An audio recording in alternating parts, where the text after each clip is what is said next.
El doctor Ernesto Blume, expresidente del Tribunal Constitucional, que ha sido además el encargado en este tiempo de defender la ley que podríamos llamar de la contrarreforma, es decir, la ley que ha insertado los cambios en SUNEDU. Y le vamos a preguntar a él sobre este complicado tema. Doctor Blume, ¿cómo está? Muy buenos días.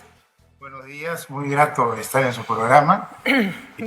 Verla después de algunas lunas, ¿no? Así es, doctor Blume. Sí, un gusto conversar con usted también.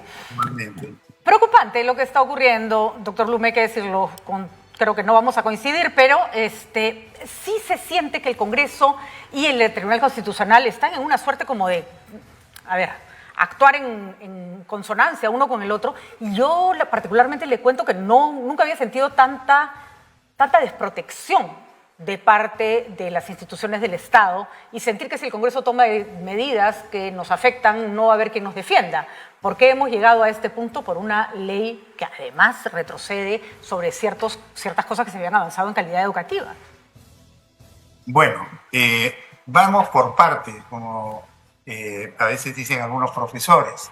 Mire, yo con todo respeto discrepo de la posición de la doctora Marianela Ledesma Narváez, que ha sido mi colega en el tribunal y a la cual le tengo una especial consideración. Yo creo, y hablando de esta última sentencia, que es la que establece que el Poder Judicial no se puede estar inmiscuyendo en el ejercicio de las competencias legislativas, yo creo que ella está totalmente equivocada. Creo que el tribunal está actuando correctamente. ¿Por qué? Y le voy a explicar la razón. No hay que confundir la protección de los derechos fundamentales del ejercicio de las competencias constitucionales de los órganos del Estado. El Congreso de la República tiene competencias asignadas por la Constitución, que son varias, entre ellas legislar, fiscalizar, etcétera, y también, por ejemplo, elegir al defensor del pueblo, elegir a los miembros del Tribunal Constitucional, etcétera. Esas competencias son exclusivas y excluyentes del Poder Legislativo.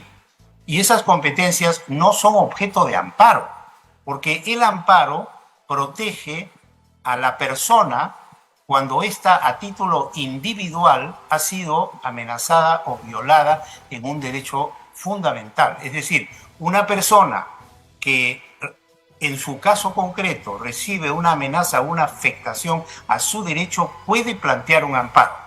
Pero no se puede usar el amparo para paralizar el ejercicio de las competencias del Poder Legislativo, porque eso sí afecta el principio constitucional de división de poderes y crea una suerte de reino o de gobierno de los jueces, porque con ese criterio los jueces podrían pues paralizar cualquier medida del gobierno, inclusive actos del Poder Ejecutivo.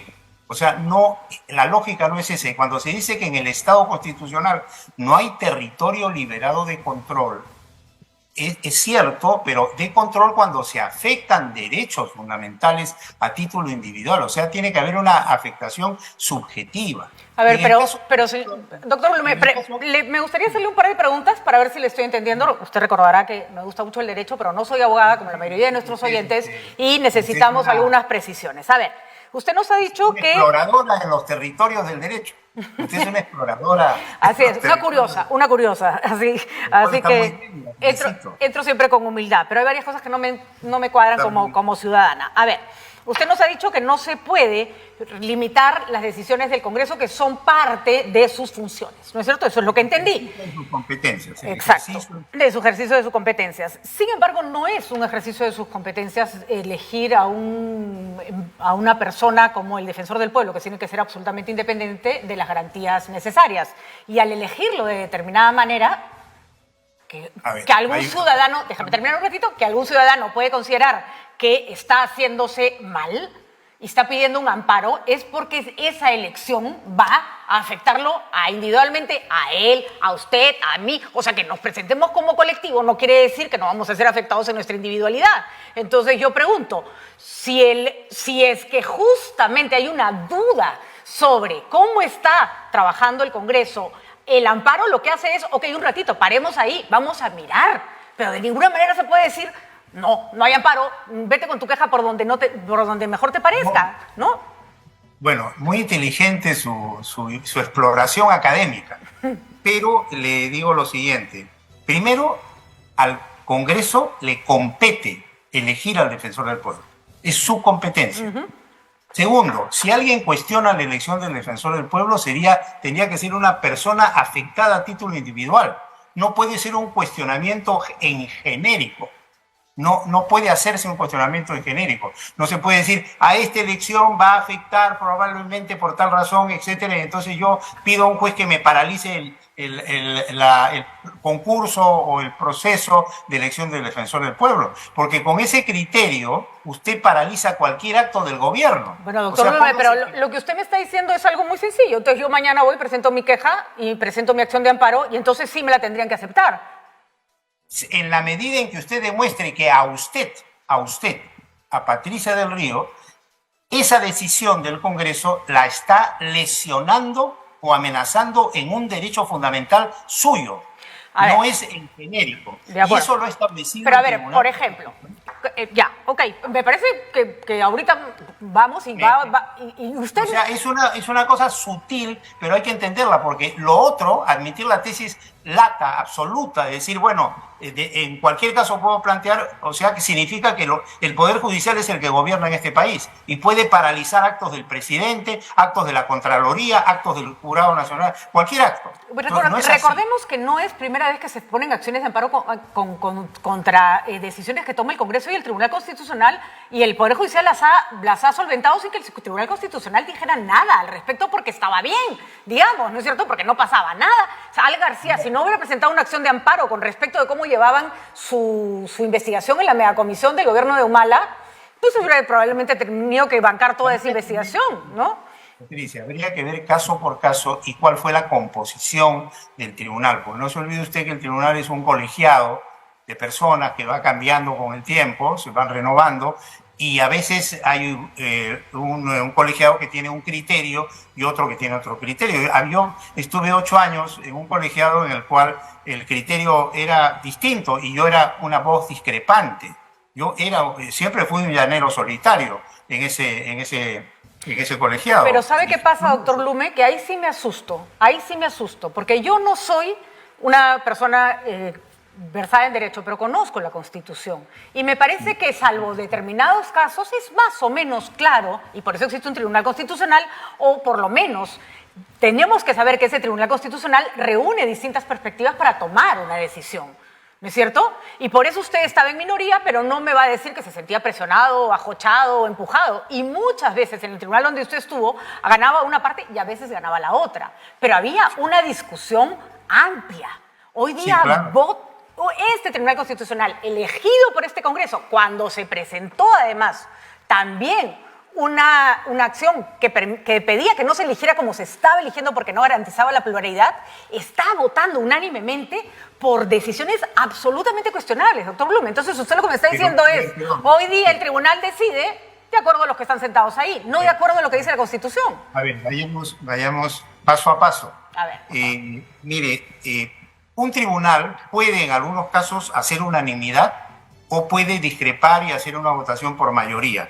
Eso depende del caso y depende del criterio de los magistrados.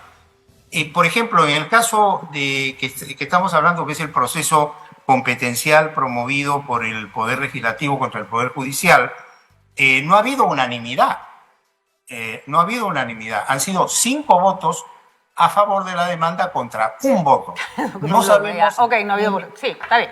¿Quién es el discrepante? No sabemos, porque este colegiado ha decidido que no se difunda quién es ningún dato adicional hasta que no aparezca la sentencia. Solamente hay una nota del propio tribunal que da cuenta de lo que han resuelto. Pero no ha habido unanimidad. Pero el hecho de que estén de acuerdo quizás revela a beneficio del país, no que el tribunal está dividido por personajes que tienen discrepancias tan radicales, sino es más uniforme. Y yo creo que este colegiado es más uniforme que el anterior porque en este colegiado hay más constitucionalistas. No se olvide que en el colegiado anterior solamente éramos 2 constitucionalistas.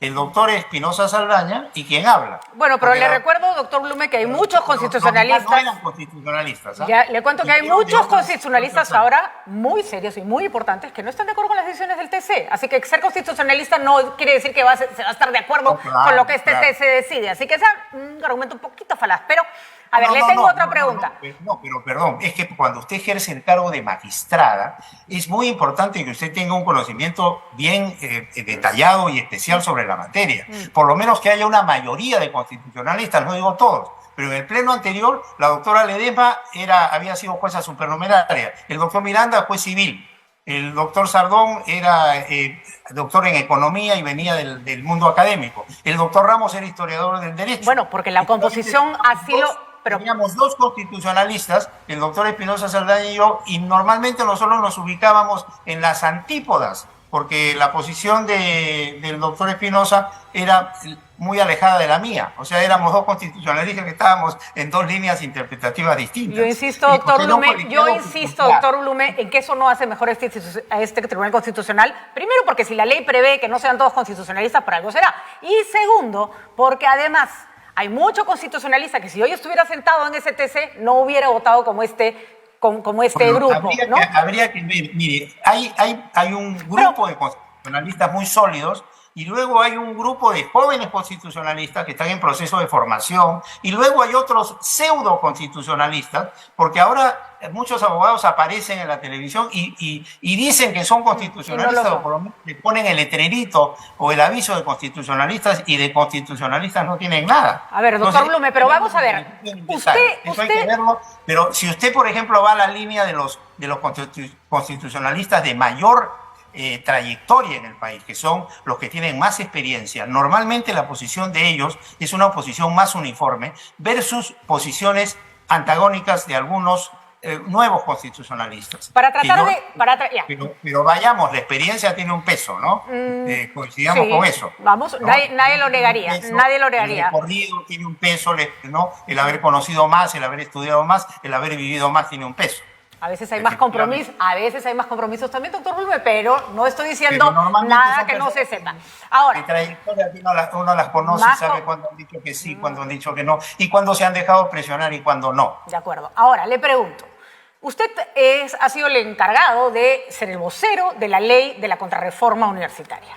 Ahora, yo la llamaría ley del restablecimiento de la autonomía universitaria y de la independencia y autonomía de la SUNEDU frente a lo que antes ha estado ocurriendo, que ha sido realmente amoroso, y la invito a que se sume usted a las investigaciones porque están descubriéndose muchas cosas bien complicadas. Doctor Blume, yo le pido que usted revise el portal de la OCDE para ver cuántas de las afirmaciones del ministro de Educación, que ya dijo que va a pedirle cuentas a quienes le han dado una información falsa, y que le digo que escoja usted, porque van a terminar todos querellados por decir cosas que no son. Pero independientemente de eso, que yo soy amiga de las investigaciones siempre, para que salga la verdad, y no de las afirmaciones antojadizas y antes de terminar de revisar lo que ocurrió. Pero remitámonos a lo que ya ocurrió, a lo que ya vemos. Independencia, han cambiado concurso público por representantes. No vamos a discutir ahora porque ya sabe cuál es su posición, ya sabe usted cuál es la mía. Pero hay un punto que sí me preocupa. El Congreso de la República planteó una demanda de inconstitucionalidad con respecto de su propia ley en el Congreso. Yo le pregunto, doctor Blume, cuando se plantea una demanda de inconstitucionalidad, y por favor instrúyame que no sé, ¿cuál es el procedimiento que se sigue en el Tribunal Constitucional? Mire, primero la felicito por su interés en el tema y su acuciosidad y minuciosidad de meterse en los detalles, porque eso revela una mentalidad aguda y explorativa, lo cual está muy bien en una periodista, y yo la felicito por eso. Miren, en primer lugar, una demanda de inconstitucionalidad se plantea por quienes son titulares de lo que se denomina la acción de inconstitucionalidad, o sea, quienes pueden interponer la demanda, quienes son sujetos activos en el proceso, así se denomina. Y planteada la demanda, se corre traslado por 30 días, o sea, se notifica al Congreso, o al demandado, mejor dicho, y el demandado contesta y luego se cita una audiencia pública asisten las partes si lo desean y después de la audiencia viene una sentencia. Eso en líneas generales es el trámite. Entonces, demanda, consultación, audiencia, sentencia. Doctor. Ahora, ¿qué ha pasado en el caso de la SUNEDU? En el caso de la SUNEDU ha pasado una cosa increíble y para mí que ojalá no se vuelva a repetir en la historia del Perú.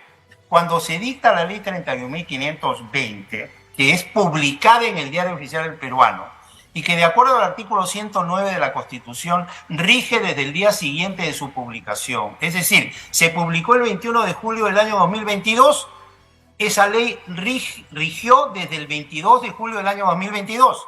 Pero, oh sorpresa, SUNEDU, y más que SUNEDU, los funcionarios que ejercían el Consejo Directivo de la SUNEDU, en lugar de acatar la ley, como lo manda la misma Constitución, se declararon en rebeldía contra la ley y promovieron, mal utilizando, un amparo, atribuyéndose ellos la titularidad del derecho a la calidad educativa y plantearon una serie de argumentos diciendo que esa ley era inconstitucional.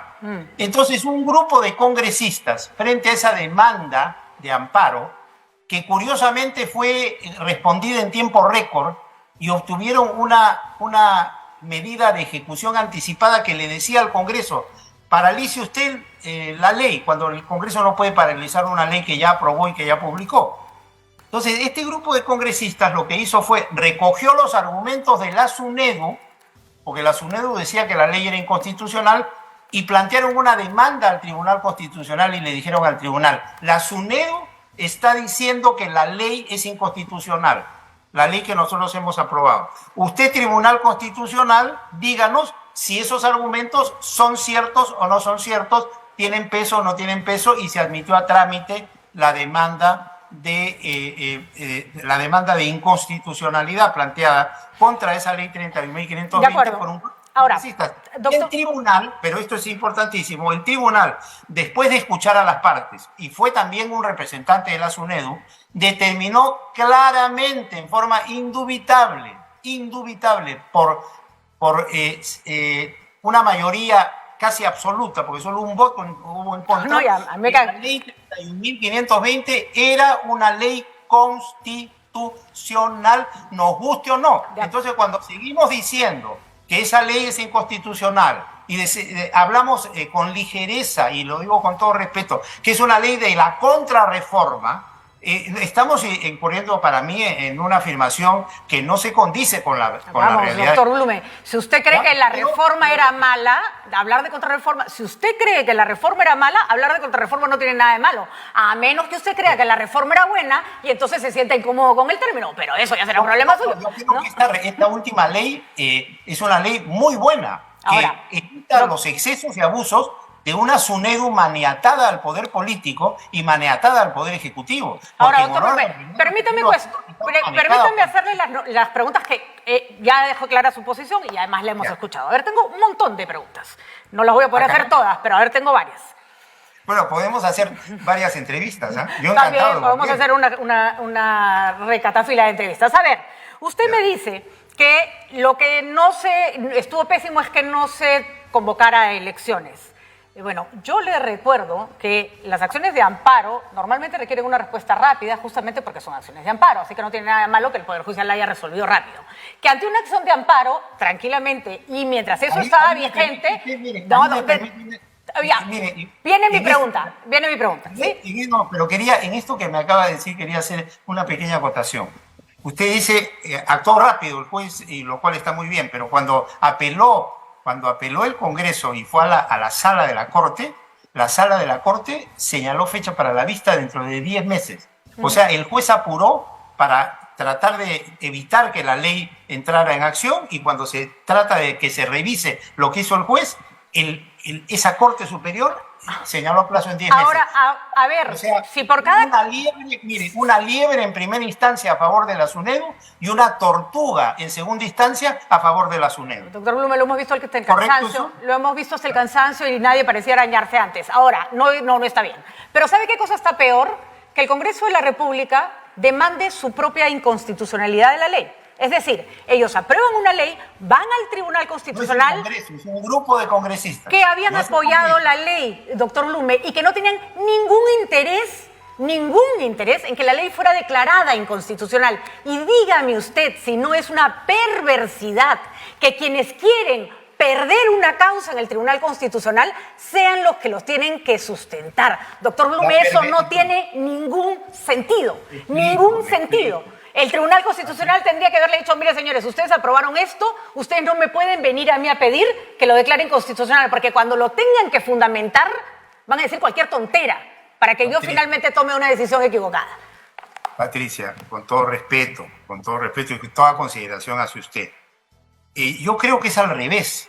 Lo que es una barbaridad, una atrocidad, es que que una entidad pública como SUNEDU, en lugar de acatar la ley, se declare en rebeldía y plantea un amparo que era improcedente y logre, por alguna razón que yo desconozco, un mandato prevaricador que ordena al Congreso un imposible, porque el Congreso, cuando una vez que aprueba la ley y la publica, no la puede dejar sin efecto, no la puede paralizar. Y a partir de ahí empieza a disparar oficios a todos los rectores, creando una situación de incertidumbre y caos. Lo que hicieron, no el Congreso, no demandó el Congreso, demandó un grupo de congresistas, que algunos de ellos habían intervenido en la aprobación de la ley, pero cuando ven que la SUNEDU se va al Poder Judicial y dice la ley que han aprobado es inconstitucional y da una serie de razones. Entonces estos congresistas dicen esto lo tiene que definir el Tribunal Constitucional y recogen los argumentos de la SUNEDU y ellos, Doctor Blume, hacen una demanda contra el Congreso. Doctor Blume, un abogado no puede sostener que eso está bien. Un abogado no puede sostener que eso está bien. El demandante no puede estar preocupado porque fallen en contra suya, porque todo su esfuerzo va a ser para que fallen justamente. Si yo tengo que defenderme y quiero que me declaren culpable, doctor Blume, entonces, ¿por qué me voy a defender? Patricia, la premisa es un exceso y un abuso vergonzoso de la SUNEDU de haber usado al Poder Judicial como un instrumento para mantenerse en el poder un grupo de personas doctor Blume, que no nos vamos, salir y cumplir la ley. No nos vamos a poner de acuerdo y desgraciadamente... pero usted me ha hecho la pregunta, yo le pido... Pero me está dando los mismos argumentos. Déjeme terminar, Patricia. Sí, por favor, disculpe, no quería interrumpir. Entonces estos congresistas lo que hacen es, frente a estos argumentos, dicen, nosotros, no el Congreso, vamos a demandar a esa ley que nosotros hemos aprobado con los argumentos de SUNEDU para que nos diga el tribunal si SUNEDU tiene razón o no.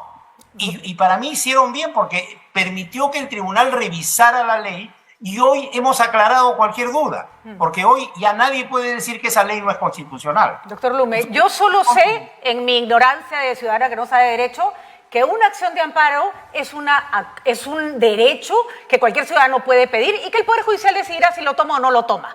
Pero eso no puede ser considerado ilegal en sí mismo. Pero que una persona que ha votado por algo que cree que es constitucional presente una demanda de inconstitucionalidad y la sustente mal para que justamente pierda ese caso para poder beneficiarse, eso es una perversidad que no existe en ninguna parte del mundo. Hacen la demanda, porque cuando hacen la demanda le dicen al tribunal, nosotros hemos aprobado esta ley, pero SUNEDU dice que la ley es inconstitucional. Claro, sí, y reproducimos los argumentos de SUNEDU para que usted los analice y resuelva. Eso no está mal, eso me parece que está bien.